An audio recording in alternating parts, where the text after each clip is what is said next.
मेरा नाम है ऋषि सुधांशु पांडे। राजस्थान प्रशासनिक सेवा परीक्षा 2018 में मैंने 20वीं रैंक प्राप्त की है और आरएस प्रॉपर आरएस मुझे मेरा सिलेक्शन हुआ है, जिसमें कि मुझे सब डिविजनल मजिस्ट्रेट एसडीएम का पद प्राप्त होगा। ऋषि जी, पहले तो आपको बहुत बहुत बधाई। आप ये बताएं कि आरएस की जो तैयारी आप कर दे, जो मुकाम आपने पाया है, इसके लिए आपको किस तरह के प्रयास करना पड़े, क्या एफर्ट्स आपके रहे इसके?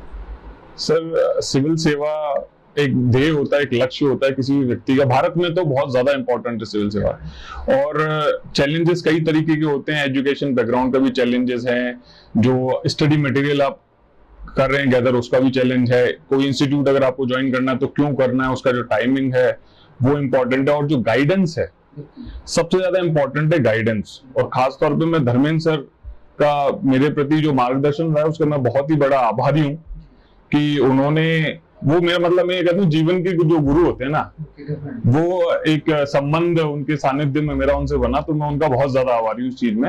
और जो चैलेंजेस थे उनसे निपटने में उन्होंने बहुत हेल्प की एक्चुअली। सर, ये बताएं कि आपको मतलब फैमिली बैकग्राउंड के बारे में कुछ बताएं आप। मेरे फादर रिटायर्ड प्रिंसिपल हैं गवर्नमेंट स्कूल से, और शिक्षा का माहौल घर में बचपन से ही था। ध्येय यही था कि शिक्षा में हमेशा अच्छा रहना चाहिए व्यक्ति को, और बचपन में जब देखते थे किसी डीएम को या एसडीएम इन सब पोस्ट पे, तो लगता था कि हाँ हमें भी कुछ ऐसा करना चाहिए। तो बस उसी से, और घर में एजुकेशन का माहौल था, तो बस ध्येय बना लिया। जब आप स्कूल में थे, पढ़ रहे होंगे, उस समय क्या सपना था आपका? क्या आपने सोचा था कि हम इस मुकाम पे रहेंगे और ये सब करेंगे? हाँ, थोड़ा थोड़ा सोचा था, लेकिन जब मैं actually research and development field में जॉब करके आया हूँ टेलीकॉम कंपनीज में, तो ये जो सपना पुख्ता हुआ ना उन कंपनीज में काम करने के दौरान हुआ। तब लगा कि मैं जो काम कर रहा हूँ वो समाज में कितना भागीदारी दे पा रहा है। जो हमारा एक नैतिक उत्तरदायित्व होता है, एक समाज के प्रति जिम्मेदारी होती है, उसको पूरा करने में कहीं ना कहीं उस जॉब ने ऐसे फायदा दिया कि मुझे मेरे ध्येय को पाने के लिए पुख्ता किया। स्कूल टाइम में होता है सबका लक्ष्य कि हाँ बनना है ऐसे। डेफिनेटली सर, इसके लिए कौन ऐसा इंसान है कि जिससे आपको इंस्पिरेशन मिली कि यार मुझे इस तरह से करना चाहिए? कोई एक विशेष व्यक्तित्व तो नहीं, लेकिन कई तरीके के अनुभव हैं, जो मतलब कई अलग अलग लोग हैं। जैसे टीएन शेषन साहब थे, हमारे समय 1995-96 के समय में वो इलेक्शन कमिश्नर रहा करते थे, तो उनका कुछ एक अनुभव था। जो लोकल उस समय जयपुर के डीएम थे, तो उनके बारे में भी न्यूज़पेपर में पढ़ा जाता था। तो कोई एक इंडिविजुअल व्यक्ति तो नहीं, लेकिन कंबाइंडली एक मोटिवेशन मिला। मतलब आपके दिमाग में कभी ये चीज आई कि आप आरएएस की तैयारी करेंगे और आप आरएएस में जाएंगे, ऐसा ख्याल? बिल्कुल बिल्कुल, इच्छा स्कूल के समय, कॉलेज के समय थी, लेकिन जैसा कि मैंने बताया कि जॉब के दौरान ये जो एक मतलब आग जिसे कहूंगा कि एक आग भड़क जाना कि भाई अब तो यही करना है, तो वो जॉब के दौरान जो एक्सपीरियंसेस रहे कुछ, और कुछ सोसाइटी में एक छोटा सा मैं उदाहरण देना चाहूंगा कि मैं एक बार अपने ऑफिस जा रहा था और वहां मैंने रोड पे देखा कि एक महिला रोड का पानी इकट्ठा कर रही है। मैं बेंगलोर था उस समय, तो जब बेंगलोर में ये हालत है, तो राजस्थान के जैसलमेर में कोई महिला 10 किलोमीटर से पानी लेके आ रही है। ठीक है, मैं व्यक्तिगत रूप से उसमें कोई बड़ा योगदान नहीं दे सकता, लेकिन पॉलिसी लेवल पे या पॉलिसी इंप्लीमेंटेशन के लेवल पे मैं शायद कुछ बेहतर कर पाऊं, जो मैं वहां उस कंपनी में बैठ के नहीं कर पाता। तो वो आग भड़की वहां से, और फिर यहाँ कितना समय आपने अपने एजुकेशन में अपने पढ़ने के लिए दिया कि आप आज इस सफलता के मुकाम पे? समय तो काफी लगा, क्योंकि जॉब के दौरान, और जॉब के दौरान मैं एक बार पहले इंटरव्यू दे चुका हूँ आरएस का, जिसमें फाइनल सिलेक्शन मेरा नहीं हुआ था। लेकिन फिर मेरे को लगा कि अब मुझे डेडिकेटेडली इसी की तरफ अग्रसर होना चाहिए, तो फिर मैंने जॉब छोड़ी अपनी और मैं इस तैयारी में आ गया। कौन कौन से ऐसे लोग थे कि जिन लोगों का योगदान आपकी सफलता में रहा? देखिए, परिवार का योगदान जीवन में होता है, तो उसका तो श्रेय है ही है। माता पिता हैं, मेरे भाई साहब हैं, मेरी भाभी जी हैं, जिन्होंने बहुत त्याग किया है इस चीज के लिए, क्योंकि वो महिला गृहिणी है, और गृहिणी जब त्याग करती है तब परिवार स्थापित होता है। इसके साथ साथ मेरे कुछ दोस्त हैं जिनका मैं जीवन में आभारी रहूंगा, क्योंकि उन्होंने कठिन समय पर मुझे हमेशा मोटिवेट किया, जिनमें निशा जी हैं, सुजीत हैं, और कई लोग हैं, नाम शायद अभी मेरे को ध्यान नहीं आ पा रहे। रवि हैं, अंकित हैं, शैलेश है मेरा एक बहुत ही प्रिय मित्र, नेहा है, कई सारे लोग हैं, श्वेता जी हैं, अंकित हैं, बहुत सारे लोग हैं जिन्होंने हमेशा मुझे मोटिवेट किया कि नहीं करना है Rishi, we have to do it. और शायद उन्हीं की बदौलत है कि मैं आज इस मुकाम पे पहुंचा हूं। किस बात को जीवन में आपको आगे बढ़ने की मतलब प्रेरणा मिलती है? कौन सी चीज है जिसमें आपको लगा कि यार मुझे बिल्कुल जॉब करते करते बहुत सारे ख्याल आएंगे, कॉर्पोरेट में जब हम काम करते हैं वहाँ का सिस्टम कल्चर बहुत अलग होता है, तो ऐसी कौन सी बात चीज थी जिसने आपको इस ओर ज्यादा एडमिनिस्ट्रेशन की ओर ज्यादा प्रोत्साहित किया? बचपन से ही देशभक्ति का एक थोड़ा सा वो पुट था लाइफ में कि मैं एनसीसी, मैंने स्काउट भी किया है, मैंने एनसीसी भी किया, तो देशभक्ति अंदर से थी। अब देश के लिए क्या है कि प्राइवेट कंपनी के थ्रू भी इंसान करता है, ऐसा नहीं है कि वहां काम नहीं कर रहे, लेकिन एक जो डायरेक्ट कम्युनिकेशन और डायरेक्ट इम्पैक्ट वाली बात होती है, जैसे स्वदेश मूवी का मैं एग्जांपल लूं, वो एक डायरेक्ट इम्पैक्ट का एग्जांपल है। तो वो डायरेक्ट इम्पैक्ट देख के हमें लगा कि यार अब डायरेक्टली काम करो, फ्रंट पे आके काम करो। सही चीज है। आपने सोचा महिलाओं की जो खास करके जिला शिक्षा को लेकर या नारी शक्ति को लेकर क्या आपके दिमाग में विजन है? विजन तो मेरा क्या, मैं तो ये मानता हूँ, देखो वो जो कहावत मतलब संस्कृत का श्लोक है ना, यत्र नारीस्तु पूजन्ते रमन्ते तत्र देवता, और भारतवर्ष तो हमेशा से ऐसा रहा है, लेकिन कुछ चैलेंजेस रहे, कुछ कुरीतियां रही जिन्होंने भारत की जो महिला शक्ति है उसको पीछे कहीं रोक दिया। लेकिन आज ऐसा है कि वो महिला शक्ति न केवल पुरुष के बराबर है, उससे आगे जा रही है, कहीं ना कहीं वो आगे बढ़ रही है, क्योंकि उसे इतने अवसर मिल रहे हैं और वो इतना कर रही है। पुरुष को अवसर इतने मिल रहे हैं लेकिन वो कर इतना रहा है। तो आपने बताया कि आज जो लोग आईएएस की तैयारी कर रहे हैं, आईएएस की तैयारी कर रहे हैं, उन लोगों के लिए क्या मैसेज आप देंगे कि वो किस तरह से अपनी सफलता के मुकाम को पाए? देखो, मैं का वो स्पष्ट होना चाहिए, उसके प्रति समर्पण होना चाहिए। चुनौतियां आएंगी, ये मेरा व्यक्तिगत अनुभव है, और बहुत अलग अलग तरीके की चुनौती आती हैं। कई बार बहुत सारे रिश्तेदारों दोस्तों के ताने भी मिलते हैं कि तू तो बड़ा आदमी है, बात ही नहीं करता और ऐसी चीजें ये और वो, लेकिन आज सब मुझसे खुश है क्योंकि मैं सबका रिप्लाई कर रहा हूँ। आज सबको मैंने रिप्लाई किया पिछले 2-3 दिनों में, अब वो सब खुश हैं, और जो सफलता मैंने पाई है वो महसूस करते कि हाँ, मैंने जो उनसे संपर्क काटा था उसका कुछ कारण था। तो ये एक चुनौती है आज के टाइम में कि आप लिमिटेड कर दो अपने कॉन्टेक्ट्स को, जो आपके टारगेट में हेल्प करें, प्लीज उन्हीं को ध्यान रखो। और इधर उधर की जो चीजें हैं, क्योंकि इंटरनेट आजकल एक बहुत बड़ी चीज है, आपको एजुकेशन में इंटरनेट चाहिए, आपको कम्युनिकेशन में इंटरनेट चाहिए, लेकिन इसके साथ साथ वो ही एक बहुत बड़ा डाइवर्जन भी है। आपको जो गाइडेंस मिली आईएएस की तैयारी करने के लिए, वो सबसे बेस्ट आपको क्या लगा कि किससे आपको गाइडेंस मिली? देखो, जैसे मैंने पहले भी बताया कि धर्मेंद्र सर जो पतंजलि आईएएस के मतलब निर्माण करता है, जो कर्णधार हैं, उन्होंने न केवल आरएएस और जो सिविल सेवा की तैयारी उसमें मुझे योगदान दिया, जीवन के प्रति मेरा जो ध्येय था, जो विचार था, उसको बदला, मुझे मजबूती दी। आप कोई संदेश देना चाहेंगे लोगों के लिए कि लोग आईएएस की तैयारी करें, आईएएस की तैयारी करें, तो उनको किस तरह से अपनी स्टडी करना चाहिए कि उनको सफलता मिले?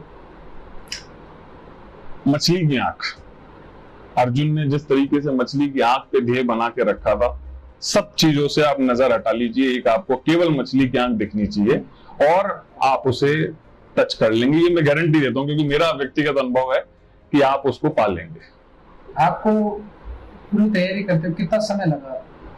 देखिए, 2016 जो मतलब लगभग ये 5-6 साल है, क्योंकि राजस्थान की जो प्रोसेस है वो थोड़ा अपने आप में समय लेती है। जैसे 2018 का भी ये 3.5 साल हो गए इस एग्जाम में, तो लगभग 6 साल, मैं कहूंगा 5-6 साल मुझे लग गए इस प्रक्रिया में। कितने अटेम्प्ट आपने दिए इस दौरान? ये दूसरा अटेम्प्ट था मेरा। दूसरा अटेम्प्ट? जी सर। तो ओवरऑल एक कंक्लूजन आप दें लाइफ के बारे में कि किस विजन के साथ आगे काम करेंगे? सेवा, समर्पण, विश्वास और प्रेम। एक सिविल सेवक में मैं ये मानता हूँ ये चीजें होनी चाहिए। लीडरशिप बहुत इंपॉर्टेंट है, लेकिन लीडरशिप में जब तक ये गुण नहीं है तो कहीं ना कहीं अधूरी रह जाती है। तो सेवा बहुत इंपॉर्टेंट है, हमें सेवक बनना है, तो सेवा का भाव बहुत जरूरी है। Thank you sir. Thank you ma'am.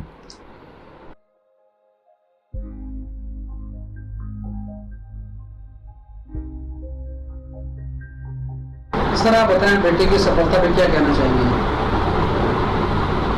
मैं यही कहना चाहूँगा कि जीवन में जो आपने दूसरों के लिए कुछ करने का जज्बा सीखा था, उसको अपनी इस नई यात्रा में समाज और लोगों के लिए समर्पित अपने आप को करें। बिल्कुल सर, आगे क्या संदेश आप दीजिए? और लोग, बहुत सारे लोग तैयारी करेंगे, बच्चे, कितना बच्चे हैं, पेशेंस का कितना समय लगा इन चीजों के लिए, कितना समय देना चाहिए बच्चों को? इस विषय में आपका जो प्रश्न है ये लगभग 3 टुकड़ों में है।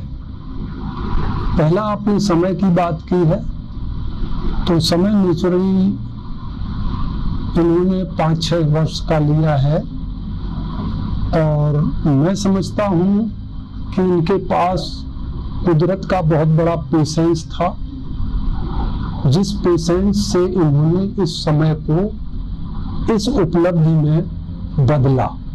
और ये ईश्वर की कृपा मैं मानता हूँ, क्योंकि मैं ईश्वरवादी, आशावादी और बहुत जज्बेवादी इंसान हूँ, और शायद इसका इन पर कुछ थोड़ा असर रहा हो। बाकी तो इनका व्यक्तित्व, इनका जीवन, इन्होंने समाज से, कुदरत से, या अपने गुरुजनों से, या समाज के विभिन्न वर्ग से जो सीखा है, फ्रेंड सर्कल में, या टीचर्स, चाहे वो स्कूलिंग हो, कॉलेजिएट हो, या सिविल सर्विसेज के कंसर्न में जो तैयारी की उससे, या इन्होंने जो नौकरी भी 2 साल की है उसमें भी इनका कोई सर्कल ऐसा रहा होगा जहां इनका इस जज्बे का कुछ ईश्वर कृपा से आधार बना होगा।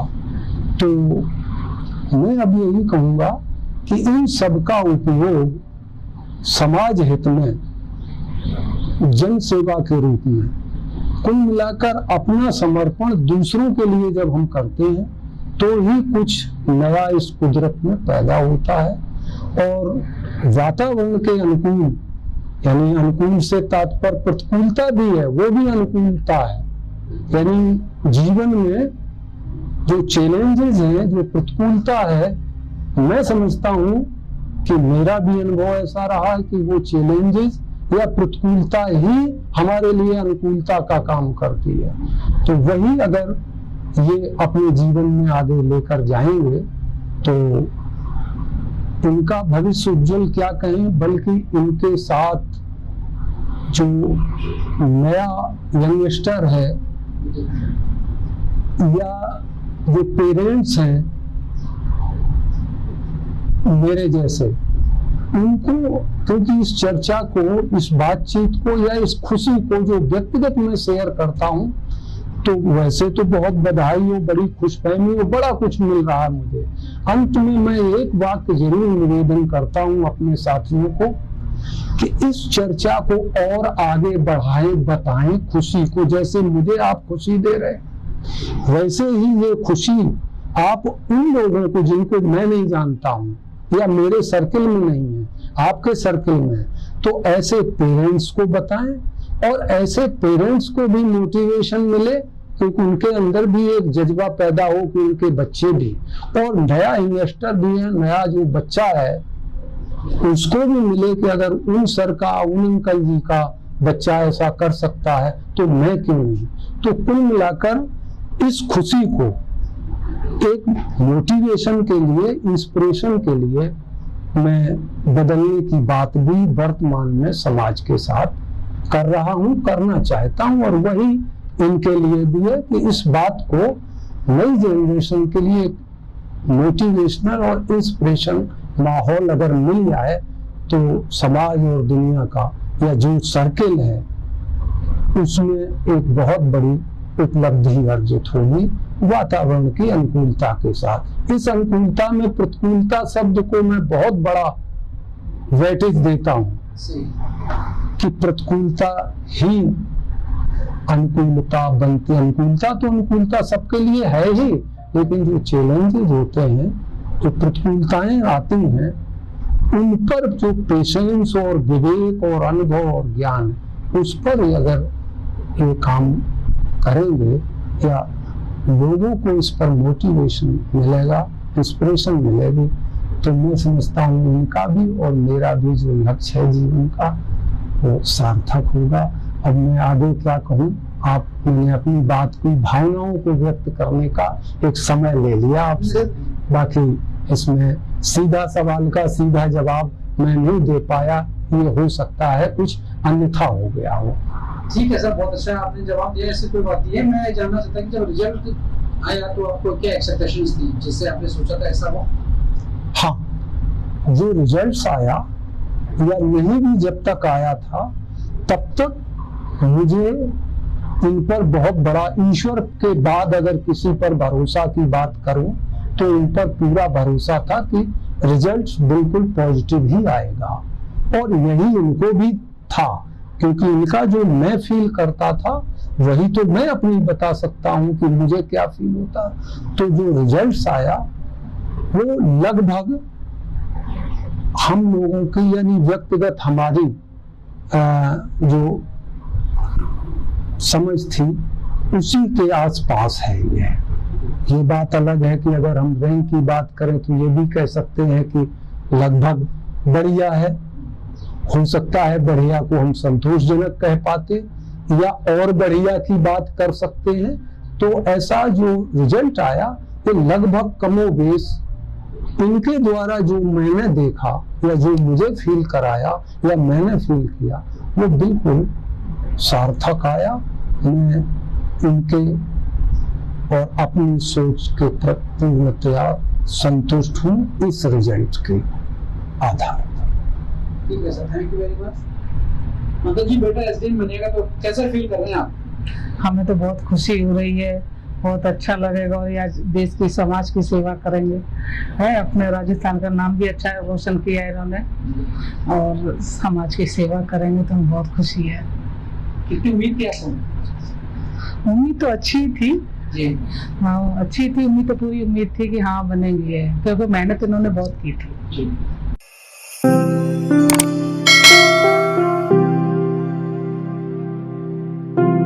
अधिक जानकारी के लिए संपर्क करें पतंजलि, रिद्धि सिद्धि चौराहा के पास, गोपालपुरा बाईपास, जयपुर। कॉल करें 72406 72406।